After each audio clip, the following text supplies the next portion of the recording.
Hello, and welcome back to the All Out Soccer Podcast. Myself, Jeremy Goldstein, my co-host, Joseph McBride. We're two football fans talking about soccer. We focus on a fusion of the MLS, the U.S. men's and women's soccer teams, and all the build-up to the 2026 World Cup. We got a ton of news now. It's all coming thick and fast. James Rodriguez, Lionel Messi. Oh my gosh. Joe, how we doing? I'm very well, thank you. Extremely exciting stuff. Literally breaking just today as we record this, which is lucky because usually it happens just after we do an episode. But this is a new year.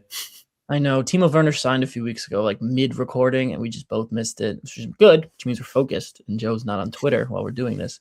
But, it's just, you'd like to get the stuff in right before you record, obviously, so it goes out in the most timely fashion. Yeah, we try and do our best. Maybe we need to do some more episodes here and there, but I'm excited. The Super Bowl literally is this week, and we both said last week, once that's out of the way, the excitement really does begin.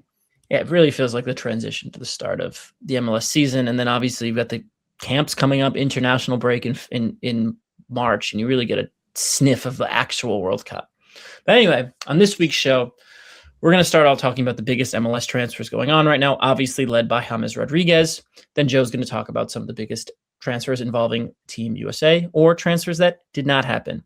We're going to stick our usual make a case segment, or we're going to make a case for a player to make the U.S. men's national team who's currently on the roster bubble, not counting the big names, before we take a little break. And in the B block, we're talking team of the season. So that's the best players from U.S., Canada, Mexico, and other players in North America who are playing currently outside of the MLS. So every league but the MLS. And we're going to build our best 11, and we're going to try to do so in the quickest fashion, because that could be a 2-hour-long segment if we just rambled. And we're going to conclude with some pieces about the upcoming World Cup, especially in relation to the U.S. men's national team. Some comments from our good friend, Mauricio Pochettino, about some players on the team. All right. MLS transfers. Joe, I'm going to give all the details about the move and his career, but just what was your first reaction to seeing the news that James Rodriguez is strongly linked to a move to the Minnesota United? Stunned, to be honest. I mean, I know, this guy is an incredible football player, absolutely lit the world up at the Brazil World Cup in 2014. Moves to Madrid. He's played at Bayern Munich as well. He's kind of fallen by the wayside a little bit since, but he's still only 34.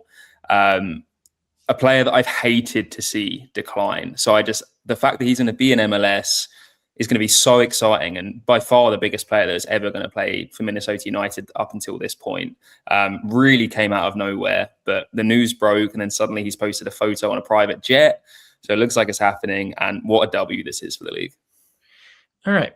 Who is James Rodriguez? I mean, some people don't know. There are kids who listen to this, potentially. I don't know. James Rodriguez is 34 years old. Obviously broke out during the 2014 World Cup, where he scored some of the most unbelievable goals you'll ever seen. There are multiple. It's not just the one off his chest. What has he been up to in recent years? Obviously, he's came through, most known at Monaco, then moved to Madrid, where he's in and out of the team, loan move to Bayern. He landed at Everton in 2020, 2021, and that's kind of his last year at the spotlight, playing under his old manager, Carlo Ancelotti. Everton didn't retain him, despite their strong start to the season with him. He spent some time at Al Rayyan in the Qatari League. He was at Olympiacos. He was at Sao Paulo in Brazil. Made 7 appearances last season in a reserve role for Rayo Vallecano. His longtime Colombian teammate, Radamel Falcao, was with him there. Since then, he spent some time at Lyon in Liga MX, where he scored 3 goals in 17 appearances. He did play 3 games against MLS competition in the Leagues Cup, against Montreal, against NYCFC, and against Columbus. He had an assist in that first game against Montreal, a game Lyon lost on penalties. Lyon lost all 3 of those games. Obviously, not one of the best teams in Liga MX currently, but still just something to note. He's 34. He was never quite been known for his off-the-ball movement. Obviously, Minnesota currently just lost their coach, Eric Ramsey, to West Brom.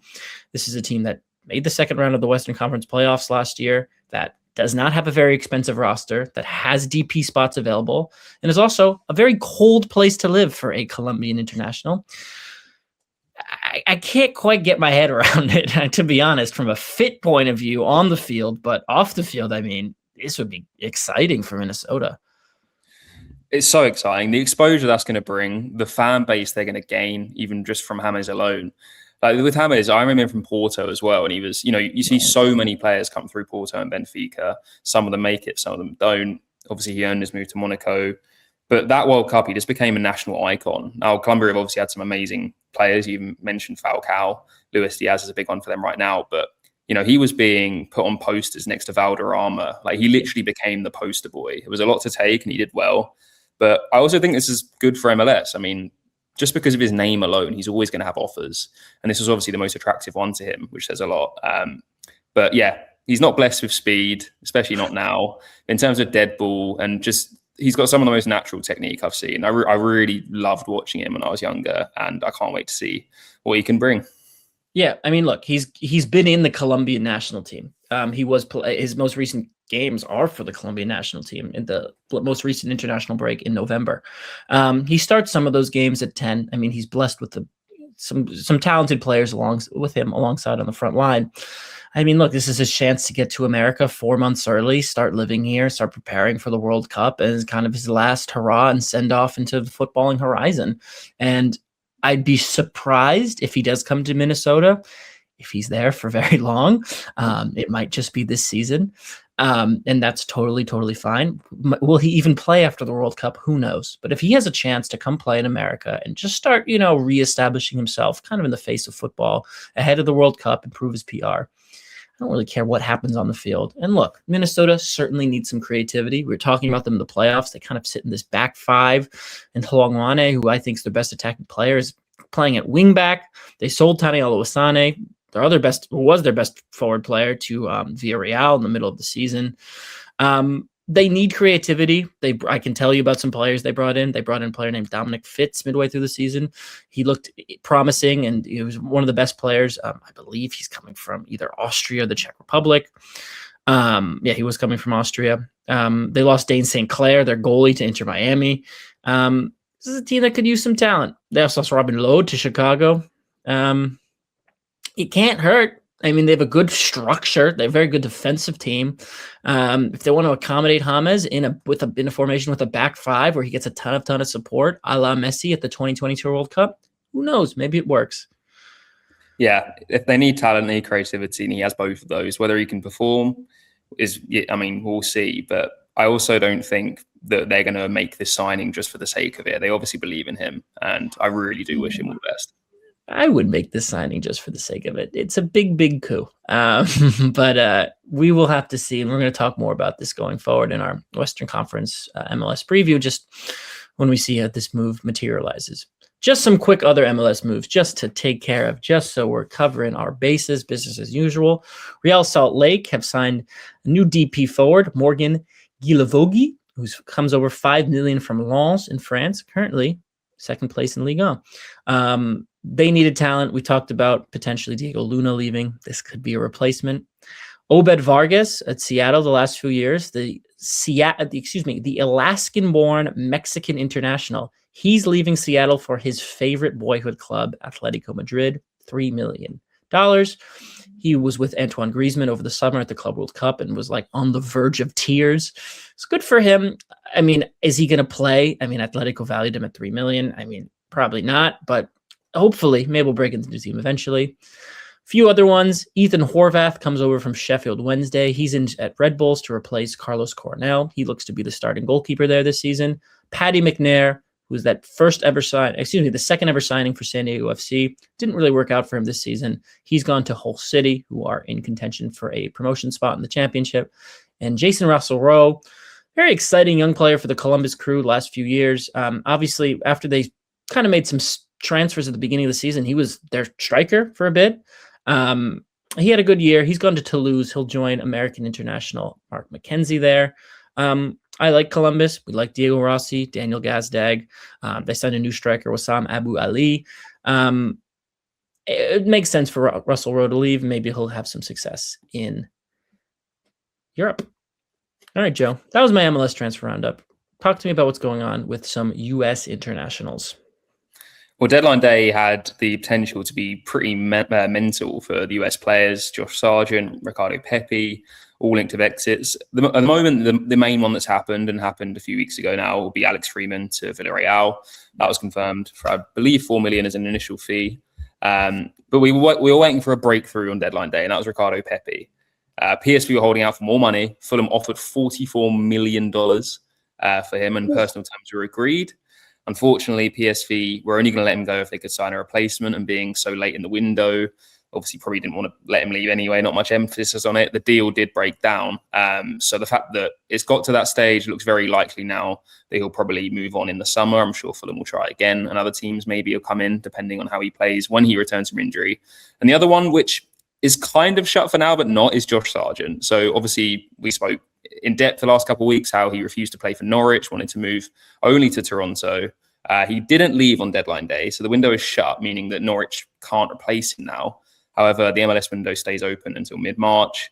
He could still go. He could still be registered. That is definitely one to watch. But what looked like it might be a pretty mental deadline day ended up being a bit quieter in terms of US moves, but still exciting.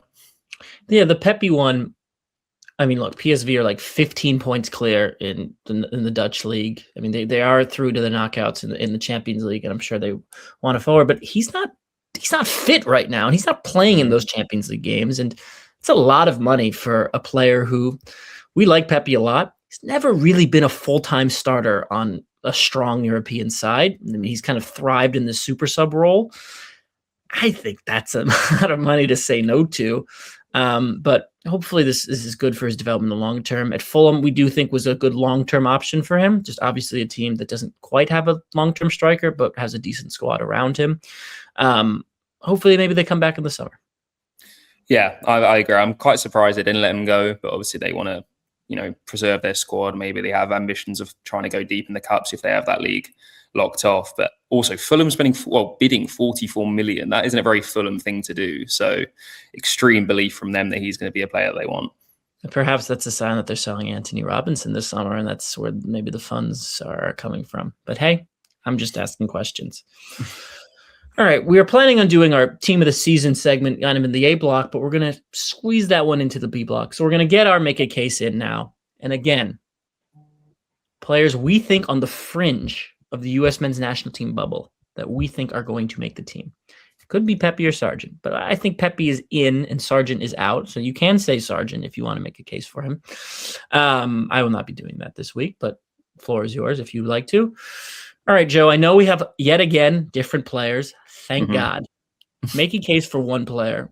Give this person a platform of why they should make the U.S. men's national team. So I don't think he's going to make the team and probably shouldn't, but I do think this is a guy that has now kind of turned his career around again and is a position that the US is in need of, and that is a holding midfield, which we debate about every week, that we need more depth there. Do you remember a midfielder called Gianluca Busio, who used to play? I do. In Kansas City. So just to rattle your brain, he got signed in August 2021 by Venezia, who were spending a lot of money back then and trying their best to retain their status in Serie A when they came up. They signed him for a base of 6 million, potentially rising to 10 million, which was a big commitment at the time, bearing in mind when they signed him, he wasn't even 20 years of age. He stalled a little bit when he moved there, but he's got 5 goals in 21 appearances this season. And he looked really strong last year. He's been re-signed. He's now become their club captain. Massive fan favorite over there. And I read a scouting report recently as well. I'm not going to lie. They're in Serie B right now. I don't watch them all the time. But it says not only has he got the eye for goal and is proving to be a solid midfielder, he's trending in the right direction. He has high-level passing, tactical intelligence, and the ability to dictate play from central midfield. They're saying he has a really strong work rate, and his defensive awareness is among the best in the league. Now, this is quite a skilled position. Don't get me wrong, he's probably not going to make it right now, especially being in the league that he's in. He could leave this summer, apparently, but just at that kind of age and the fact that he's still valued at the amount that they sold him for. So that's good to retain his value. I think that could be a position in demand. And I think if he moves to the right club and continues to trend the way that everyone expected him to, he was a bit of a wonder kid. Who knows? He could have that position.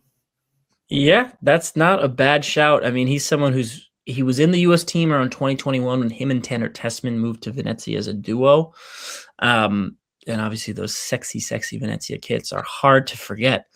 And he's been good for them in their kind of spurts in Serie A whenever they've been there. And he's been a starter for them for a long time.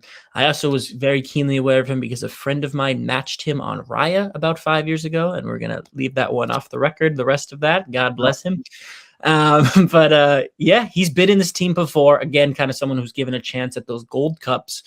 But if the camps are thin and players like Tyler Adams are still out, he's going to get a chance. And this guy is someone with a high motor. That's a great shout. Not even something I was thinking about, but him and Tessman have been teammates for a long time. And that's not the worst plan B, plan C midfield. I came through unscathed. Let's hear your one then. Going much more high profile. This is someone me and you about 7-8 months ago were talking about a lot. He's someone who changed clubs over the summer. This has been his first full season at his new team. We talked about Ricardo Pepi being hurt. Haji Wright's also been kind of out of form. Sargent's out of form. Obviously, he's not even playing right now. Balogun hasn't had the same start to the season he had. Forget making the team. This is a sleeper to start at the World Cup, and I'm taking Patrick Agyemang, who is on a bit of a goal-scoring tear right now at Derby County. I have the numbers in front of me right here. He's at 9 goals. Excuse me. He's 3-4, 9 goals, 4 assists overall in 20 starts. Derby are up to 7th place in the championship with a team that, you know what their front line is? It's Patrick Agyemang, it's Rian Brewster on the wing, and Bobby Clark in attacking midfield, like former Liverpool youngster Bobby Clark. With just kind of like a who's who of EFL football over the last half decade. It's a very good manager. Agyemang is a big boy. He's someone who kind of always underperforms his expected goals, but he's a big physical profile and he takes a lot of shots per game. And he's matching his shots per game tally in the championship of around 3 a game as he was in the MLS. Obviously got off to an icy start in the MLS this season, but was very, very good in 2024. His physical profile, pace, speed, good dribbler, very direct, could make him very useful for international football. He's been given a chance by Pochettino in the past. He scored for the U.S. in the past. He was playing for them at the Gold Cup last summer. At right now, for me, he's still striker number 4. But with all of the factors, like we said, impacting all of these other U.S. strikers, it wouldn't surprise me to see him on this plane. And if Derby County can somehow sneak into the Premier League with the momentum and everything, especially if he's a strong playoffs, I don't see why not. Yeah, I don't mind it. I mean, he's the biggest physical presence out of all of the strikers in that pool. So that is, gives him a differential. The fact that he's helped Derby kind of climb up the table, very impressive. I didn't realize they were actually that high. So clearly he's made a big impact over there. Tough league. I think I agree with him being striker number 4. But if he can, inspire a promotion run, a playoff campaign with Derby and continue this form up for the rest of the season, he's definitely got to be one to be considered. Yeah, and Joe, we've been doing this exercise now for a month and a half. He's someone I didn't even think about him at all until this past week. I saw him. I think Derby won 5-0 last week against Bristol City. I was like, hold on, forget. I'm just monitoring him because I would like to see Americans succeed. He has a real chance.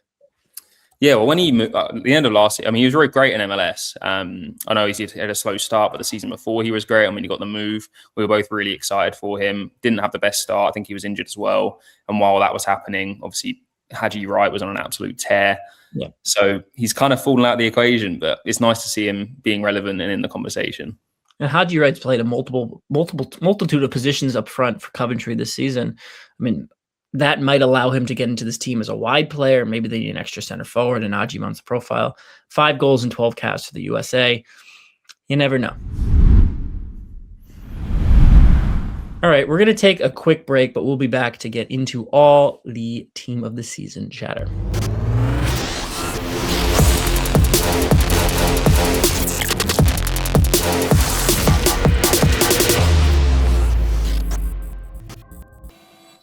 Hey, if you want to get involved in the conversation, shoot us an email at either jeremy.goldstein@reachplc.com or joseph.mcbride@reachplc.com. Please engage by subscribing to the show wherever you get podcasts and leave us a like while you're at it. That's the end of part 1 of this week's All Out Soccer, but stick around for part 2 just after this break. All right, Joe. Team of the season time. Non-MLS edition. You looked a little more closely at Liga MX than I did. It's a blind spot for me. I'm sorry. There are very talented players in Liga MX. I watched Rodrigo Mora play last year a little bit in the Leagues Cup, and oh my God, he is really, really good. The exercise is simple. We did a 4-3-3 formation. Joe stuck true to positional alignments. I did not because he's a little more of a purist than I am, and I just free form it. We have 4 defenders, 3 midfielders, 3 attackers, a goalie. And then at the end, we're going to agree on a formation. So, Joe, we're going to go back and forth. You're going to say your goalie. I'm going to say mine. We're going to maybe do one at each, blah, blah, blah, popcorn style. But we're not going to spend too long on each player. And then we're going to build our best combined 11. So that's all North American players, U.S., Canada, Mexico, and any Caribbean nation or Central American nation you'd like. I tried to look for some. I got a little crazy with some. But this is also mostly kind of ended up just being the best players in CONCACAF anyway, because they're the ones having the best season, because they're the best players. But there's a few rogue shouts in there. So we're going to start with goalie. We're going to not spend too much time. So who do you have at your goalkeeper position? I have Luis Malagon, who is the Mexican number 1. Yes, Definitely became that this year. And I just thought, not only has he become number 1, he's been dominant with Club America. Mexico won the CONCACAF Nations League and the Gold Cup in 2025. I thought he had to go in. That is a great shout. I went for the starting, ready for this, Haitian goalkeeper. He is just turned 38 years old, Gianni Placide. He's captain the Haitian national team for 15 years. He currently plays at Bastia, who are bottom of Ligue 2, which is the French second tier.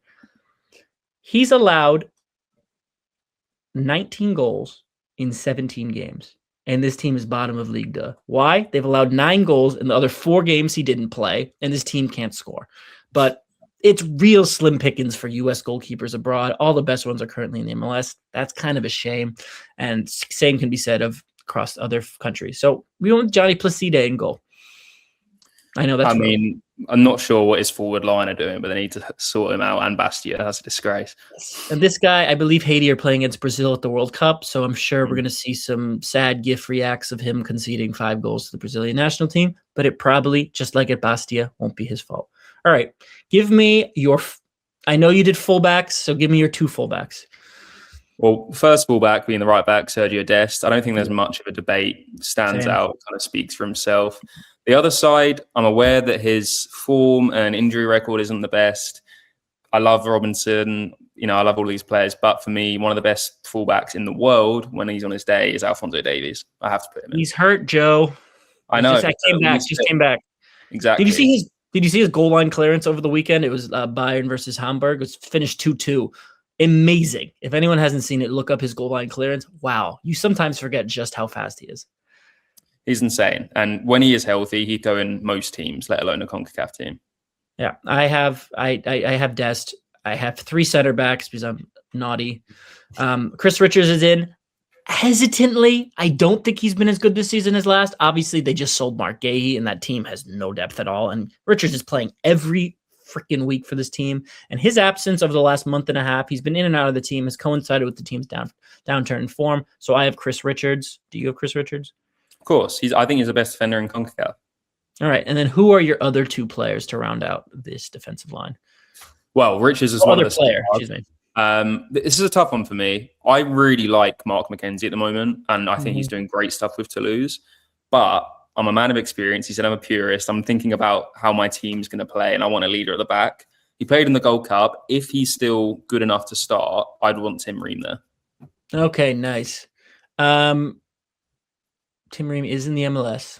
Oh, okay, my bad. Well, Mark McKenzie then. It picks itself. There you go. Totally. I keep thinking he's at Fulham. I always forget he's gone back. Yeah, I do the same thing. I've gone rogue here. I went Canadian and Mexican. Canadian. Did you know Alfie Jones, center back at Middlesbrough, started every game for them this season? One of the best defensive records in the league. He's a Canadian international. He has 1 cap for the team. He was in the last squad, and he's going to be probably on the plane. I did not, but the amount I look at Aidan Morris, I probably should have. There you go. That's my center back number 1. And center back number 2, the captain of Genoa is Joan Vasquez, who's been in the Mexican national team for many, many years. They play in a back 3. He plays on the left. Genoa have multiple years now in a row in Serie A. American owners. Actually, no, the son of the owner, but that's a different conversation.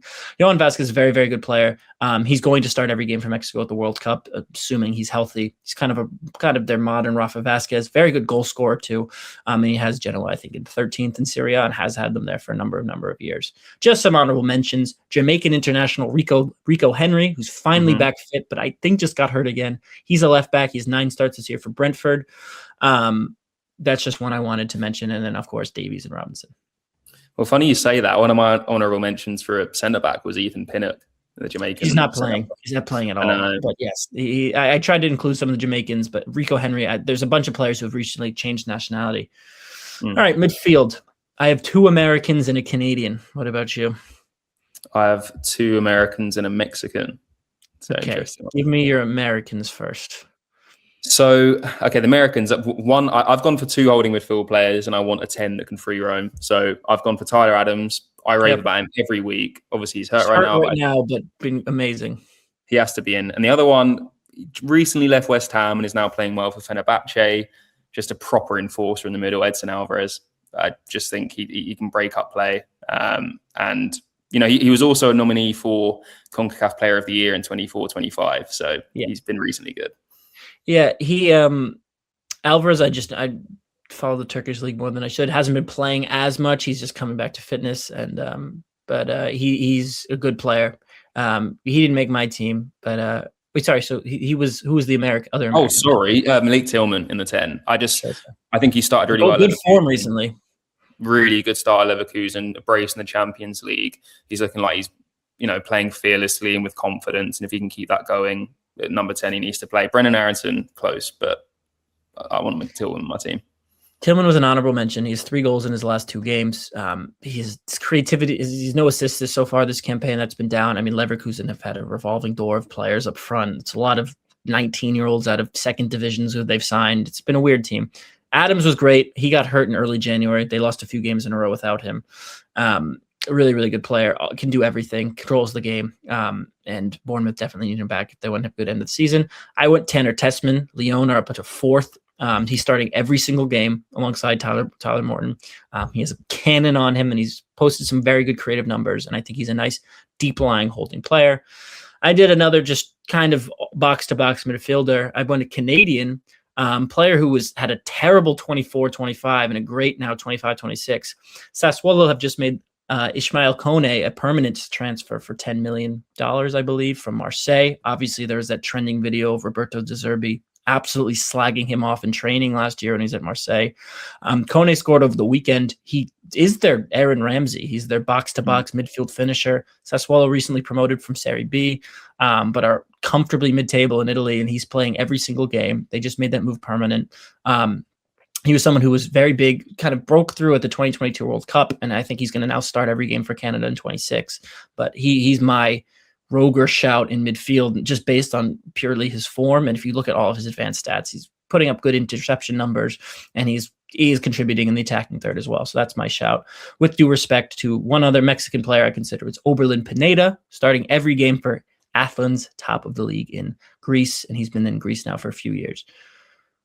Yeah, Kone is a really talented player. And I think with Osorio obviously getting on and Eustáquio not playing as much as he was, thank God that he's in there for Canada, otherwise it'd be very, very thin. Yeah, that's a good profile they need. All right, up front, I have a midfielder who moonlights as a forward. I have one winger and I have one striker. I have 2 Americans and a Canadian.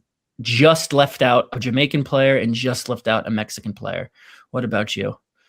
I've got a tricolor up top, one from each nation. Nice. I know you went Liga MX here. I did not. Who is your Canadian?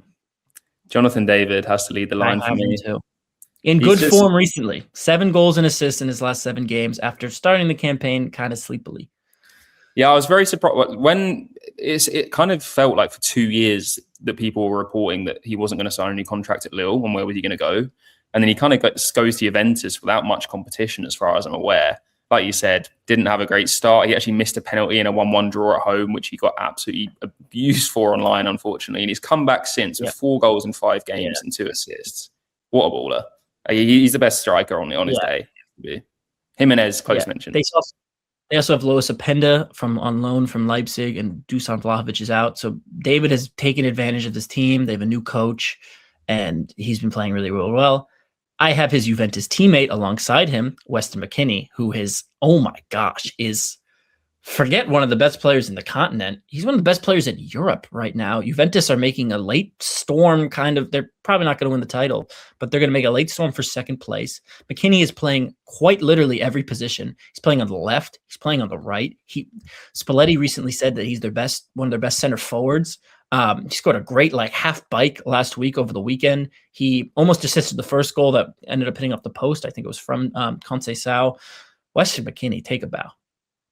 Yeah, he's playing really well. And, at a time when we've been speaking about his future and he's even going to make the squad, he started 2026 in great form. And that's a benefit for everyone. And no matter where he plays, it seems like he can do a job. So is he not on my team? No. No. I'm sorry. So, I might as well just... I figure who your American is. Yeah, I've got Pulisic on the right. Yeah. And, he's not going to make a case yet. So that's why he's in the team. And on the other side, he hasn't played in MLS yet, so I've snuck him in. But German Bertarame, I know he's more of a central striker, but I did do my digging, and he has played 32 games at left winger over the last couple of seasons and scored 14 goals. So I like that a lot, and I think he's really underrated, and it's going to do really well for Miami. McKennie, probably should have stuck him in there. But just wanted to give him a shout out. I almost stuck McKennie in defense. I was like, he's playing wing. He's played everywhere. And I think that's going to be so great for the U.S. this summer. Yeah. Pulisic only played 1,000 minutes, but he's 12 goals and assists. Was the top scorer in Italy for a while. He's been out of the team a little bit with injury, but, he's, again, one of the best players now in Italy. And finally in his prime, he's 26, 27. It's great to see him. Yeah, I'd happily, if we're going to do substitutions, I could definitely be convinced into putting McKennie up there. Yeah. All right. Sounds good. I have a few other players I want to mention up front. Raul Jimenez, 9 goals and assists for Fulham this year, though he takes a lot of penalties. And it'd be interesting to see them with a younger player up there. But, Raul's very good at leading the line, very good at link-up play. Just some talented wingers around him. I'm going to shout out a guy named Romain Burrell, who has 10 goals for QPR this season, Jamaican international who's come from League One last season. I think 10 goals, 3 assists. QPR have signed all these young players from League One. Very exciting to see. There's a lot of repatriated Jamaican players who are doing well in the championship and around Europe, and that's exciting one to monitor. Pepe's had a decent year. Brendan Aronson's had a decent year. Haji Wright, it's kind of faded in recent weeks, so that's kind of why he led to his inclusion. And there's one other player, Rangelo Janga, who plays in the Dutch second division, who's a Curaçao international. Just the name I wanted to say. I think he has 10 goals this season. But I'm all out of names. Yeah, well, you've definitely dug through the depths there.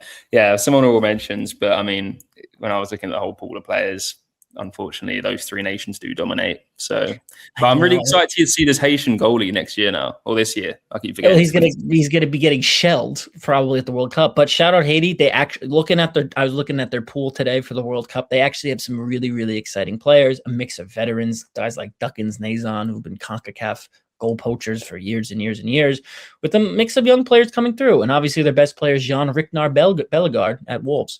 So this is a team that's sure, they're not on the level of every other nation in the world, but it's not like they are total pushovers. They have players in first division sides. So shout out the Haitian national team. Hopefully Johnny Placide, I don't know if it's more French, Placide. Hopefully he can put on a good display. He's been captain of the national team since 2011. So that's incredible. Wow. Longevity. What a hero. We're going to reach out to him and try to get an interview. We're now just going to decide on our 4-3-3 formation.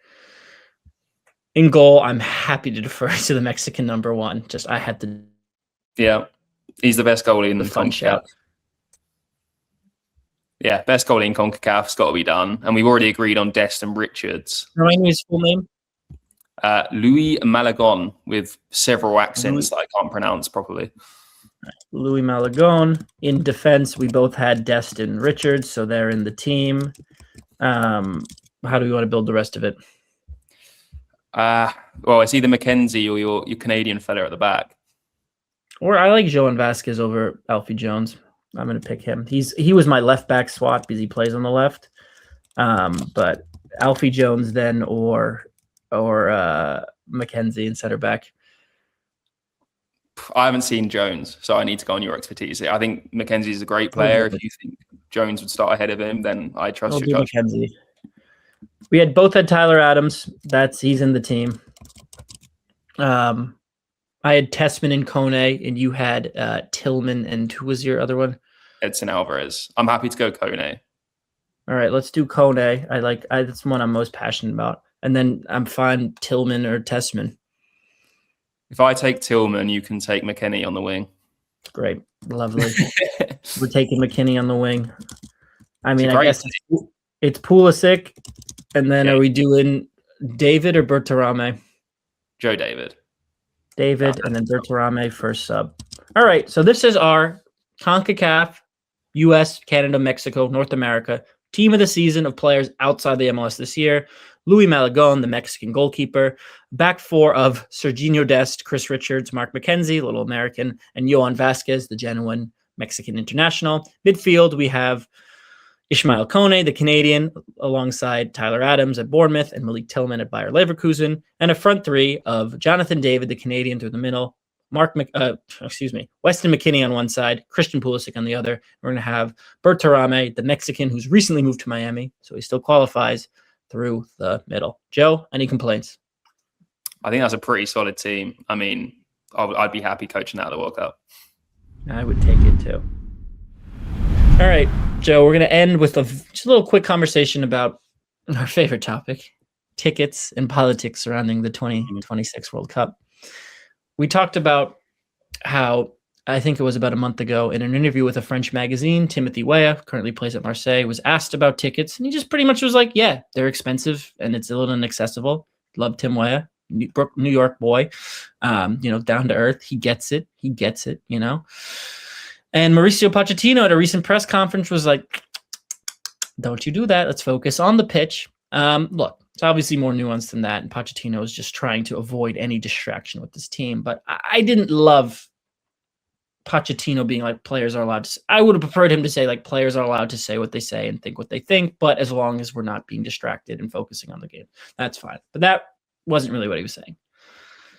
No, he's clearly doesn't want him getting involved, doesn't want him to maybe spark backlash. He's dealt with the Pulisic stuff already. All it takes is for a former player to, call him out or say what you're doing.